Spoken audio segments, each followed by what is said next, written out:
नमस्कार, मी प्राध्यापक जगदीश कांडवी.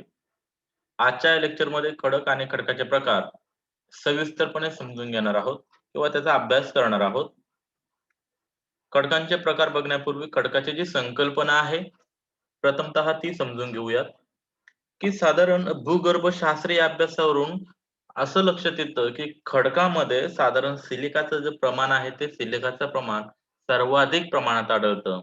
त्याचबरोबर सिलिका बरोबरच अनेक इतर जे खनिज द्रव्य आहेत, त्या खनिज द्रव्यांचं प्रमाण देखील काही कमी अधिक प्रमाणात खडकामध्ये आढळतं.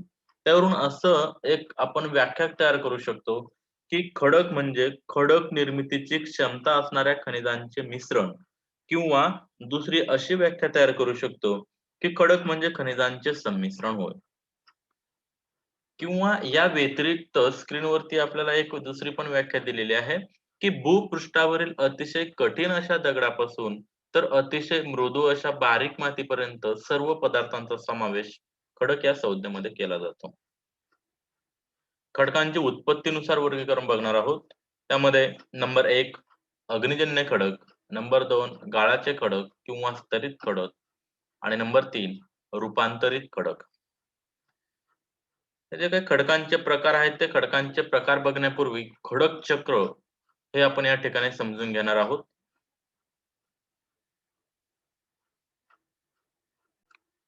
समोर स्क्रीनवरती आपल्याला 2 डायग्राम दिसत असणार. त्यामध्ये साधारण अग्निजन्य जो खडक आहे, तर अग्निजन्य खडक या ठिकाणी पॉइंटर तुम्हाला दिसत असेल, की पृथ्वीच्या अंतर्गत भागामधील जो काही तप्त लावा आहे, तो तप्त लावा भूपृष्ठावरती येतो. भूपृष्ठावरती आल्यानंतर तो थंड होतो. थंड झालेल्या भागालाच आपण अग्निजन्य खडक असं म्हणत असतो. आता जो काही पृथ्वीच्या अंतरंगातील जो तप्त लावा आहे, तो तप्त लावा ज्वालामुखीच्या माध्यमातून तो भूपृष्ठावरती येतो आणि तो भूपृष्ठावरती आल्यानंतर त्याचं घनीभवन होतं, घन स्वरूपात तयार होतं आणि त्यानंतर खऱ्या अर्थाने अग्निजन्य खडकाची निर्मिती होते. त्यानंतर अग्निजन्य खडकांचे विदारण होते आणि विदारित खडकांचे तुकडे नदी ही वाहून नेत असते.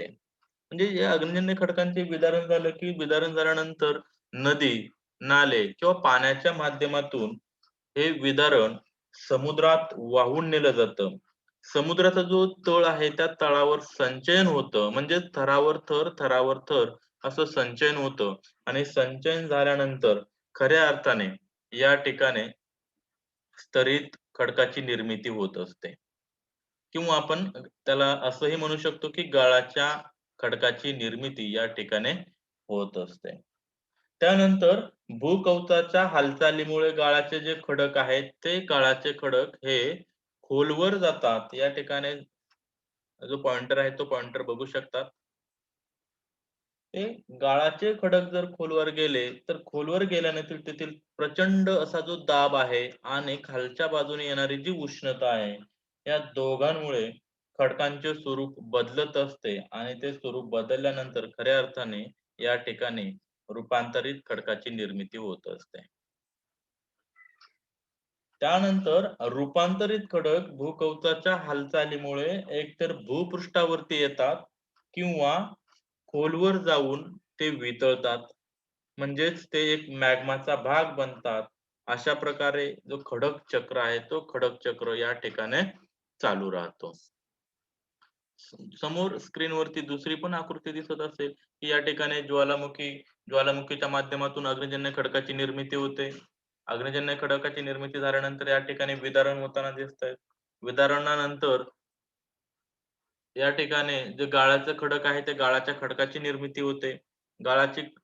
खडकाची निर्मिती झाल्यानंतर या ठिकाणी रूपांतरित खडकाची निर्मिती होते आणि पुन्हा तो भाग मॅग्माचा बनत असल्यामुळे पृथ्वीच्या अंतर्गत भागातील जो लावा आहे, तो लावा पुन्हा भूपृष्ठावरती येत असतो. अशा पद्धतीने जे खडक चक्र आहे, ते खडक चक्र या ठिकाणी चालू असतं.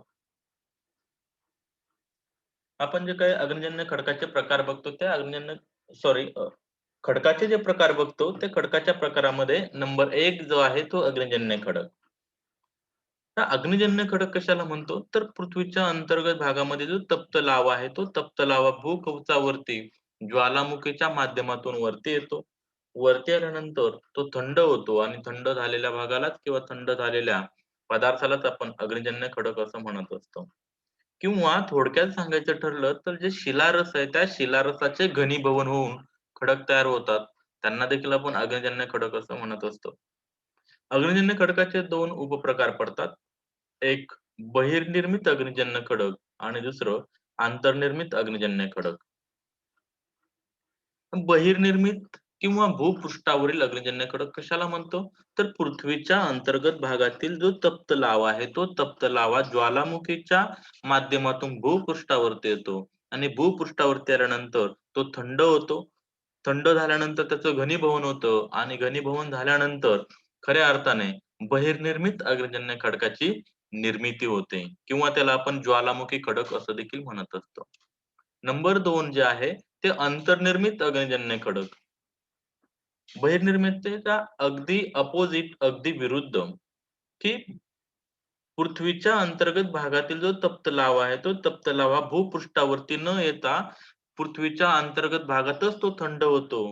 त्यापासून कठीण अशा खडकांची निर्मिती होते. त्याला आपण अंतर्निर्मित अग्निजन्य खडक असं म्हणत असतो. या ठिकाणी अंतर्गत अग्निजन्य खडक आहे. त्या अंतर्गत अग्निजन्य खडकांचे उपप्रकार या ठिकाणी दिलेले आहेत. ते आपण सविस्तरपणे आकृतीच्या माध्यमातून समजून घेण्याचा प्रयत्न करणार आहोत. त्यामध्ये नंबर 1 जो आहे, तो नंबर 1 बॅथॉलिथ बॅथॉलिथ अग्निजन्य खडक. या ठिकाणी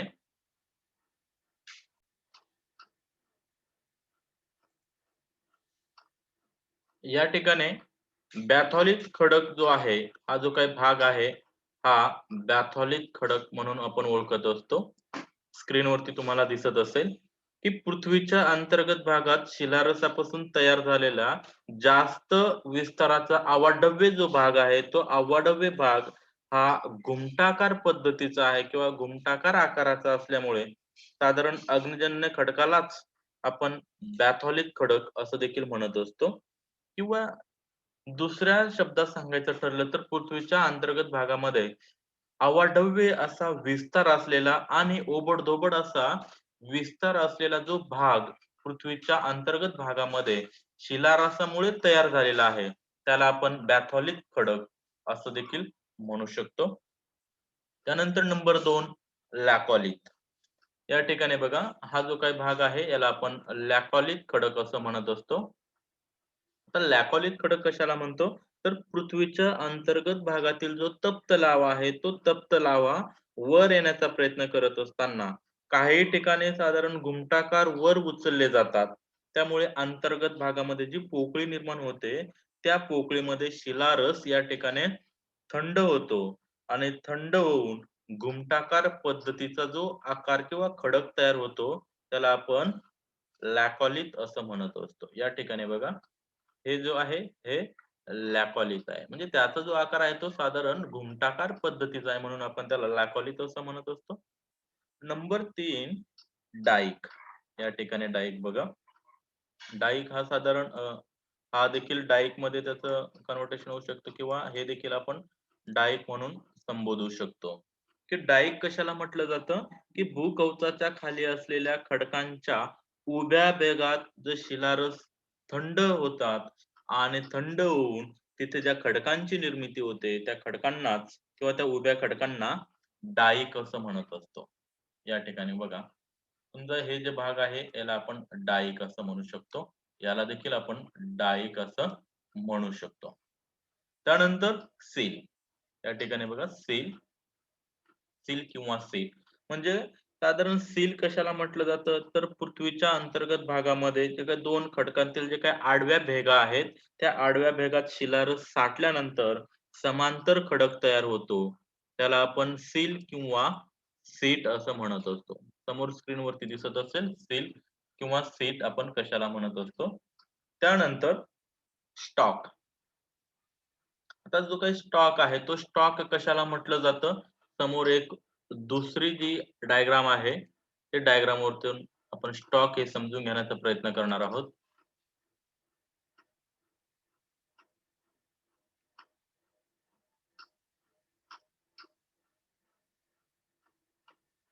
स्टॉक. या ठिकाणी बघा, हा जो काही भाग आहे हा जो काही भाग आहे याला आपण स्टॉक म्हणून ओळखत असतो. की स्टॉक कशाला म्हटलं जातं? तर भूगर्भातील लावा रस वरती येत असताना खडकांमध्ये झालेल्या जो काही उभ्या पोकळीमध्ये तो थंड होतो व त्याचा वरचा भाग हा फुगीर, हा त्याचा जो काही वरचा भाग जो आहे तो हा भाग फुगीर किंवा गोलाकार स्वरूपात असतो किंवा निर्माण होतो. त्यास आपण स्टॉक असं म्हणत असतो. म्हणजे बघा, अगोदरची आकृती आणि आताची आकृती यामध्ये साधारण काहीही साम्य न आढळता फक्त या ठिकाणी जे काही पृथ्वीच्या अंतर्गत भागातील किंवा अंतर्निर्मित अग्निजन्य जे खडक आहे, त्याची या पद्धतीने अंतर्गत रचना काही भूगर्भ शास्त्रज्ञांनी या ठिकाणी आपल्या समोर मांडण्याचा प्रयत्न केलेला आहे.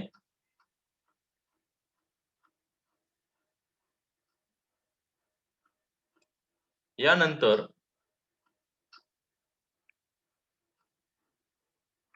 नंबर 2 स्तरित किंवा गाळाचे खडक. आता स्तरित किंवा गाळाचे खडक कशाला म्हटलं जातं? तर भूपृष्ठावरती अनेक असे बाह्यकारक घटक आहेत. आता बाह्यकारक घटक कोणकोणते आहेत? तर ऊन, वारा आणि पाऊस. या बाह्यकारक घटकांमुळे अग्निजन्य खडक जे आहेत, त्या अग्निजन्य खडकांची झीज होते. ही झीज साधारण वारा असेल, नदी असेल, हिमनदी असेल किंवा सागरी लाटा असतील, यांच्या माध्यमातून एका ठिकाणाहून दुसऱ्या ठिकाणी वाहून नेलं जाते. शेवटी त्या पदार्थाचे संचयन समुद्रात किंवा एखाद्या जलशयामध्ये होते. एकावर एक असे थर साचून कालांतराने त्याचे गाळाच्या खडकाच्या मध्ये रूपांतर होतं. त्यालाच आपण स्तरित खडक किंवा गाळाचे खडक असं म्हणत असतो. स्तरित किंवा गाळाच्या खडकाचे प्रामुख्याने 2 उपप्रकार पडतात. त्यामध्ये अशंद्रीय घटक असलेले स्तरित खडक आणि नंबर 2 सेंद्रिय घटक असलेले स्तरित खडक.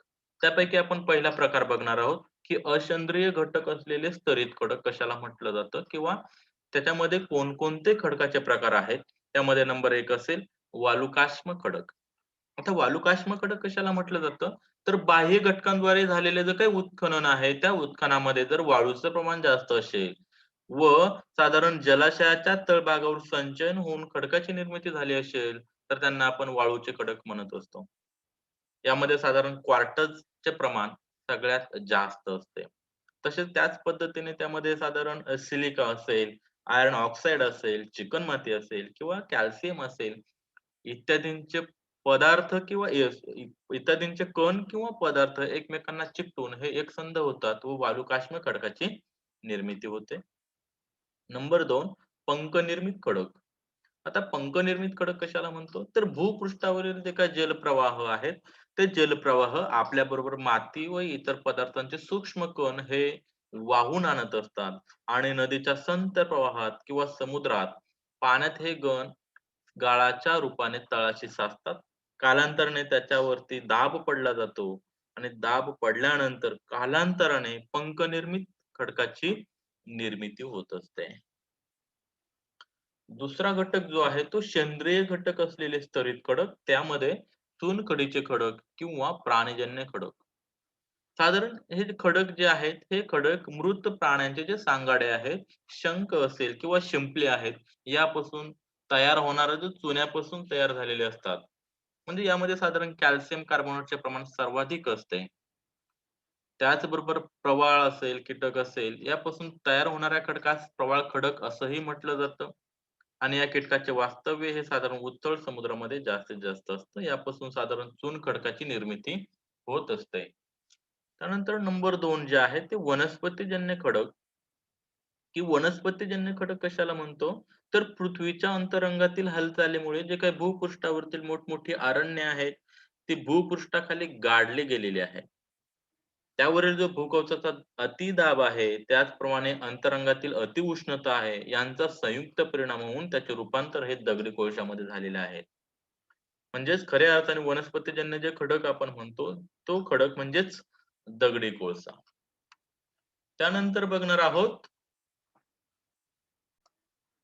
नंबर 3 रूपांतरित खडक. आता रूपांतरित खडक कशाला म्हटलं जातं? तर साधारण अग्निजन्य खडक आणि स्तरित खडक हे जे काय दोन्ही प्रकारचे जे खडक आहेत, त्या दोन्ही प्रकारच्या खडकांवरती अंतर्गत आणि बहिर्गत शक्तीचा परिणाम होत असतो आणि तो परिणाम होऊन मूळ खडक यांची मोडतोड न होता त्यांच्या रचनेत, त्यांच्या गुणधर्मात बदल होऊन एक वेगळ्याच गुणधर्माचा खडक निर्माण होतो. त्यांना आपण रूपांतरित खडक असं म्हणत असतो. या रूपांतरित खडकाची निर्मितीनुसार यांचे 2 प्रकार केले जातात. त्यामध्ये नंबर 1 आहे स्पर्शजन्य रूपांतरित खडक आणि नंबर 2 प्रादेशिक रूपांतरित खडक. आता स्पर्शजन्य रूपांतरित खडक कशाला म्हटलं जातं? तर साधारण तप्त पदार्थांच्या संपर्कामुळे हे खडक निर्माण होत असतात. म्हणून त्याला स्पर्शजन्य रूपांतरित खडक असं म्हणत असतात. आणि त्यानंतर प्रादेशिक रूपांतरित खडक, की साधारण यामध्ये जे काही अंतर्गत भागातील प्रचंड उष्णता व बाह्य कवचाचा प्रचंड असा दाब यामुळे रासायनिक प्रक्रिया होत असते आणि रासायनिक प्रक्रिया झाल्यानंतर मूळ खडकाचे गुणधर्म बदलले जातात. त्यामुळे त्यांना प्रादेशिक रूपांतरित खडक असं म्हटलं जातं. या खडकांचा विस्तार साधारण विस्तृत स्वरूपाचा असून त्यामध्ये साधारण दगडी कोळसा असेल, गारगोटी असेल, संगमरवर यासारखे खडकाची निर्मिती यापासून होत असते. तर अशा पद्धतीने खडक आणि खडकाचे प्रकार आपण या ठिकाणी सविस्तरपणे जाणून घेण्याचा प्रयत्न केलेला आहे. थँक्स.